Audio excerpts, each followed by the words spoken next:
Samajwadi party और विपक्ष का आचरण आज पूरे प्रदेश ने उत्तर प्रदेश विधानसभा में देखा है। ये आचरण न केवल सदन की अवमानना है बल्कि अलोकतांत्रिक और शर्मनाक भी। सदन नियमों, परिनियमों और परंपराओं से चलता है। उत्तर प्रदेश विधानसभा की प्रक्रिया और संचालन के नियम 59 के तहत ये पहले से ही तय है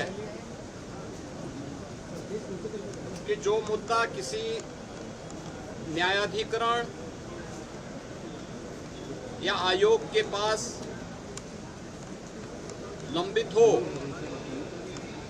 यानी सब जुडिस हो, उस मुद्दे पर सदन में चर्चा नहीं हो सकती। लेकिन विशेष परिस्थितियों में अगर अध्यक्ष विधानसभा ये समझते हैं कि इस चर्चा के कारण संबंधित जांच की प्रक्रिया में किसी प्रकार का व्यवधान नहीं आता है,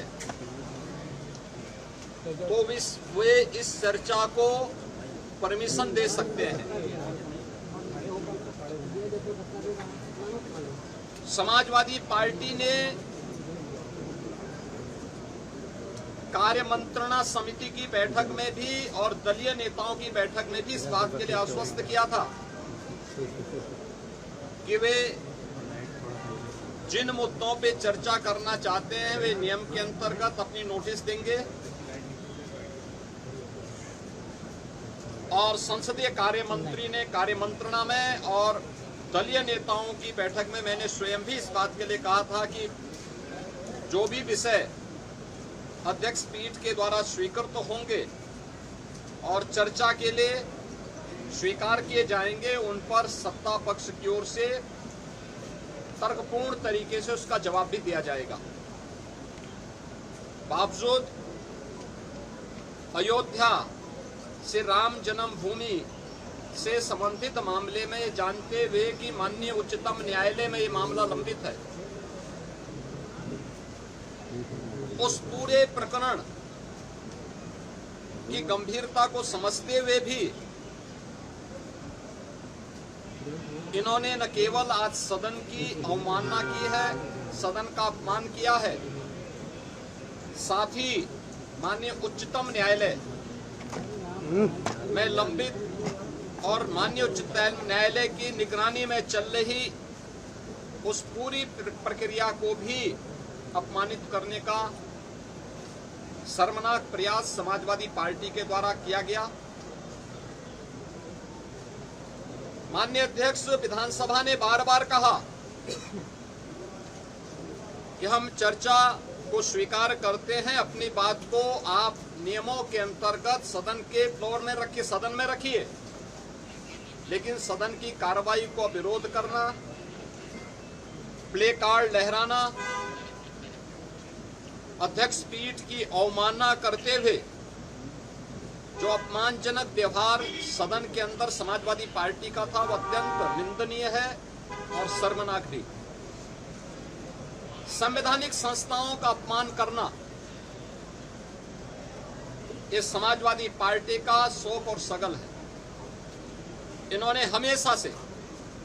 इनका लोकतांत्रिक मूल्यों पर कभी विश्वास नहीं रहा है। हम सब जानते हैं कि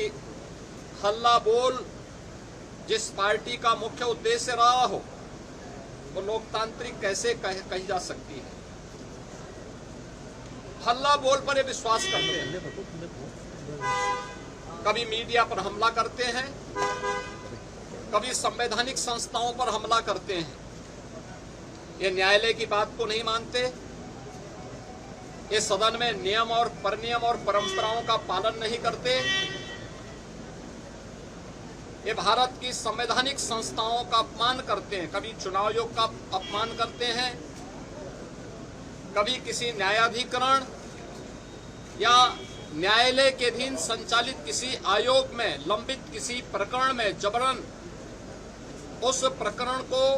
चर्चा के लिए नहीं, लेकिन आरोप प्रत्यारोप के माध्यम से तर्कहीन मुद्दों को उठा करके इनके द्वारा माहौल में केवल नकारात्मक और भ्रामक सूचनाओं का प्रचार प्रसार करने का प्रयास होता है। समाजवादी पार्टी का और विपक्ष का यह आचरण अलोकतांत्रिक भी है और संवैधानिक भी है। संविधान निर्माताओं का और बाबा साहब भीमराव अंबेडकर की भावनाओं का अपमान भी है। मित्रों, हम सब जानते हैं अयोध्या के जिस प्रकरण में ये लोग चंदा चोरी की बात करते हैं, वहां चंदा चोरी नहीं, चढ़ावा से जुड़े हुए एक प्रकरण का मुद्दा आया था। श्री राम जन्मभूमि तीर्थ क्षेत्र ट्रस्ट ने इस प्रकरण में 12 जून को उत्तर प्रदेश सरकार को एक पत्र लिखा कि कतिपय समाचार पत्रों और मीडिया में इस प्रकार की सूचनाएं आई हैं और हम चाहते हैं कि इस प्रकरण की एक एसआईटी बना करके जांच करवा दी जाए। श्री राम जन्मभूमि तीर्थ क्षेत्र ट्रस्ट माननीय उच्चतम न्यायालय के द्वारा गठित एक धर्मार्थ ट्रस्ट है। राज्य सरकार इस मामले में कोई हस्तक्षेप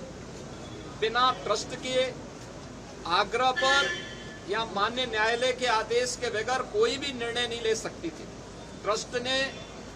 अपील की, अनुरोध किया, राज्य सरकार ने 13 जून को स्वयं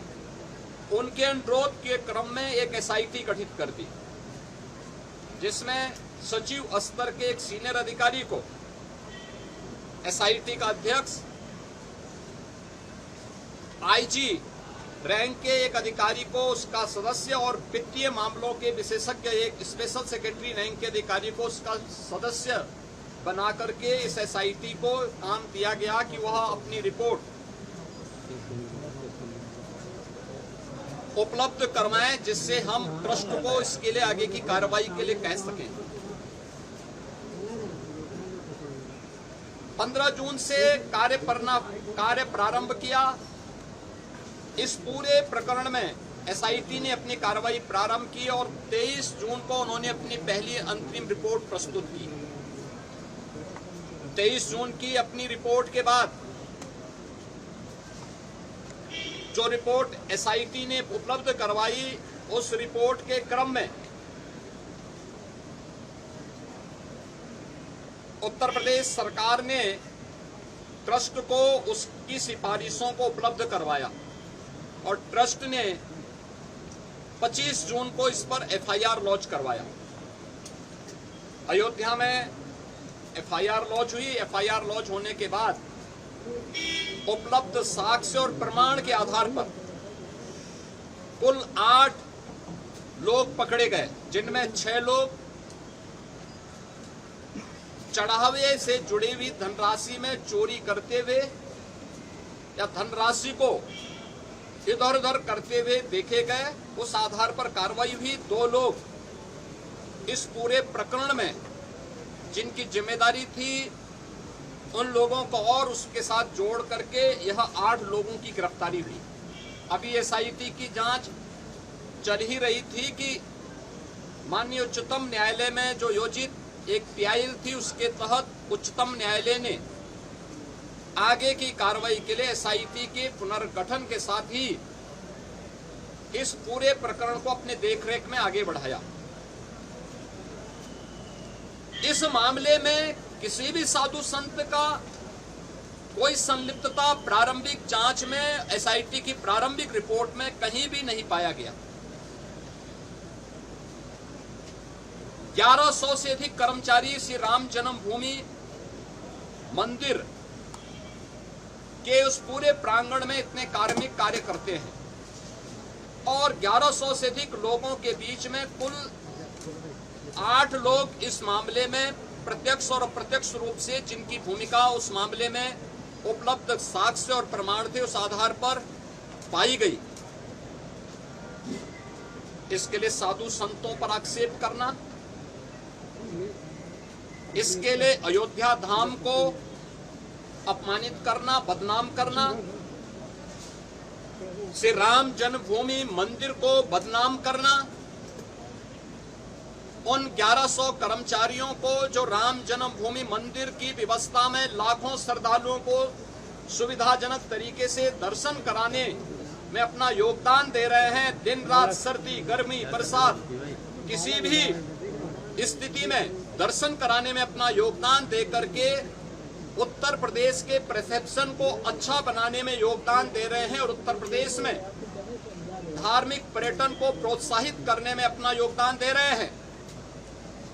उन लोगों को कटघरे में खड़ा करना, ये बड़ी आश्चर्यजनक स्थिति है।